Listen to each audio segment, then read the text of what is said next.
grupos indígenas no Brasil foram massacrados durante séculos na América Latina e o são até hoje. E o são até hoje em nome do agronegócio, do latifúndio, né, da exploração da terra, da destruição da terra, né, exploração de minério. E a destruição é a mais assustadora possível.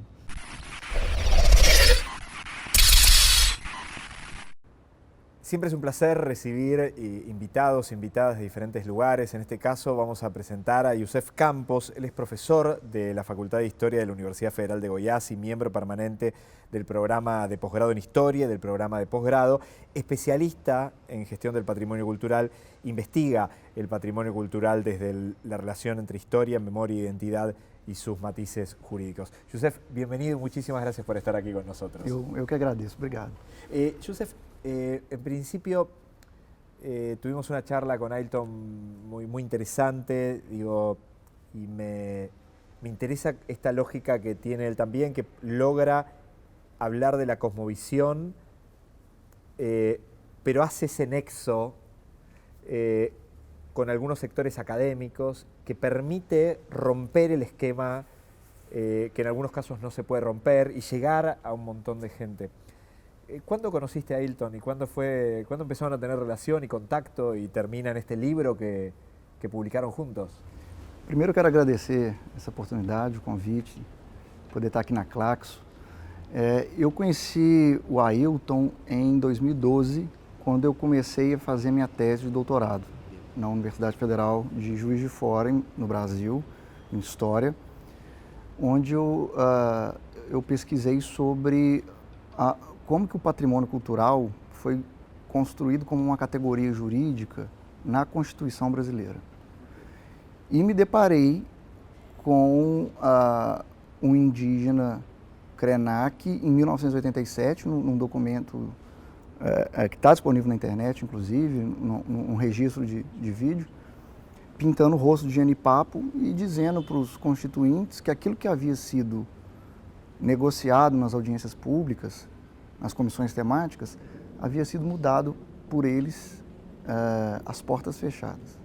Então, e ele pintando o rosto de preto, ele estava declarando guerra e estava declarando também luto. Olha, né, o que nós negociamos não foi à frente como pareceu que iria. Então, a partir daí, eu tive que rever, inclusive, algumas categorias, né, das humanidades, das ciências sociais, como a própria ideia de patrimônio. Né, e perceber o quão branco e eurocêntrico é esse conceito, né, e patriarcal, a própria etimologia. Né. E aí o Ailton foi muito generoso, ele me concedeu uma entrevista para que fundamentasse a minha tese e desde então a gente trabalha junto. Né. Já defendi a minha tese já tem bastante tempo e participei de eventos a convite do Ailton, como esse aqui na Argentina. Já levei a Ailton a alguns eventos acadêmicos e que resultaram, alguns deles, nesse livro, né, Lugares de Origem. E isso que você disse sobre a modulação da fronteira, academia e não academia, é fundamental. Né? E para mim foi muito fundamental. Tem sido, né? Porque para mim é um processo constante de revisão epistêmica, né? De ver o quão colonizados ainda somos, inclusive em nossas categorias epistemológicas. ¿No? Porque digo, la construcción académica también tiene un montón de lugares cerrados, de lugares muy enquistados, muy enmarcados hacia adentro, en donde cuántas cuestiones de las cosmovisiones indígenas pueden ampliar esas lógicas de concepto. Digo, en principio, la lógica del hombre puesto en el centro de todo, el hombre o la mujer puesto en el centro de todo, digo, es una lógica a veces muy complicada, sobre todo para pensar, digo, las crisis medioambientales, los problemas de un mundo afibrado, como dice Ailton en algunos lugares, ¿no? Digo, ¿sentís que se empieza a romper esa frontera o todavía la academia está muy distanciada de poder interpretar otras lógicas, otras cosmovisiones para poder interpretar el mundo? Eu acho que ainda está pouco fechada, mas já se abriu muito. Acho que já se abriu muito. E se abriu muito não só por alguma demanda interna, mas por demandas externas. né? Indígenas no Brasil passam a frequentar a academia como alunos, né? Como mestrandos, como doutorandos, questionando as epistemologias até então muito solidificadas, consolidadas, né? Então é um caminho de via dupla, né? De mão dupla. Há uma questão interna de alguns investigadores, de alguns pesquisadores, e há essa questão externa, que faz com que essa muralha, né, que fortifica a academia sofra alguns danos, né, que abra portas, né, e janelas não tem sentido, né? Não tem sentido a universidade se estabelecer em um lugar e não dialogar com ele. Não há sentido nenhum nisso, né? Em uma pichação na parede no Brasil, eu vi, resume muito essa nossa conversa. Doutor, até onde, qual é a ressonância da sua pesquisa? Onde sua pesquisa chega na comunidade? Né? Isso fala muito. Né? As próprias titulações acadêmicas, né? Que são tão cumpridoras de protocolos e regras quase que cartoriais, mas que no conhecimento não diz muita coisa. Né? Conhecimento é uma coisa, sabedoria é outra. Né? Contanos un poco por dónde va el libro que escribieron con Ailton. Digo, leíamos algunos fragmentos relacionados a la brutalidad del impacto sobre esa naturaleza, sobre ese espacio, sobre esa gente, sobre ese río contaminado que terminó invalidando la posibilidad de vida en sus alrededores. Pero ¿por dónde va el libro que escribieron juntos? Ele é um pouco um caderno de campo de algumas dessas nossas experiências em conjunto, né? Da entrevista que eu fiz para a minha tese, da palestra que ele proferiu em Goiás, e eu falo um pouco também dos bastidores desses nossos encontros. Né? Para ficar num exemplo, o Ailton questiona o que adianta a Unesco ser parte de uma organização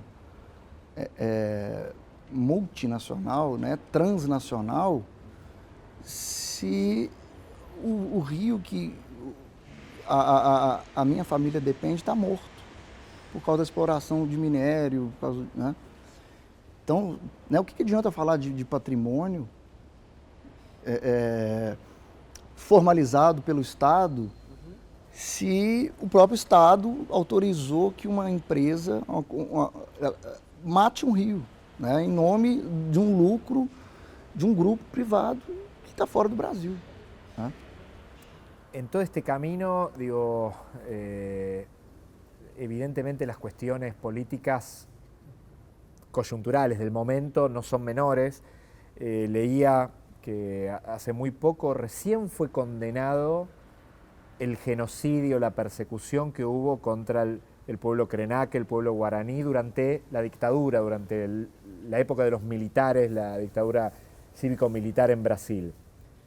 Y a la par leía que Bolsonaro salía a plantear que iba a estar en contra de ese fallo, volviendo a apoyar una vez más la dictadura en Brasil. ¿Cómo entiendes cuáles son las perspectivas? ¿Cuál es el momento que vive Brasil al día de hoy?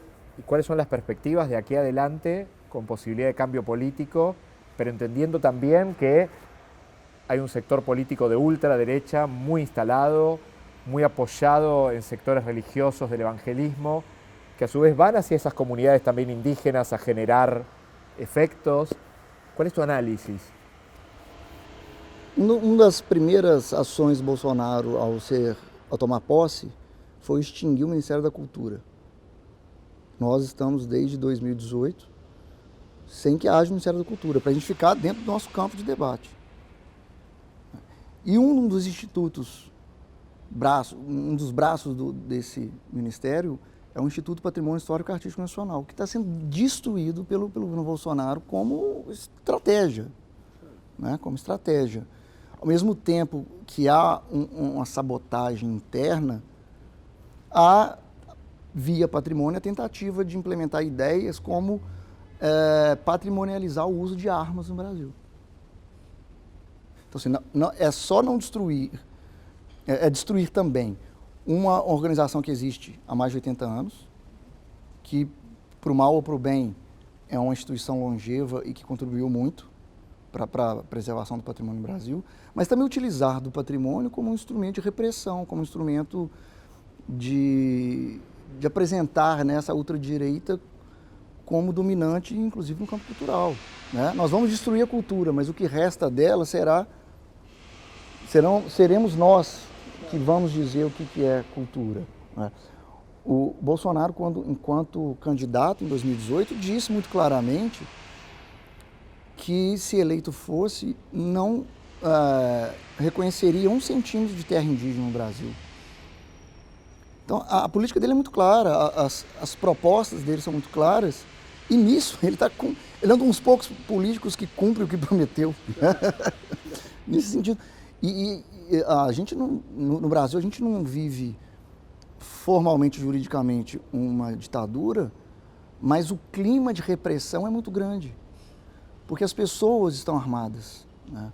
O Bolsonaro aprovou a fórceps decretos que flexibilizaram o acesso a armas, que demorou anos no Brasil para que houvesse a aprovação de uma lei de desarmamento. Né?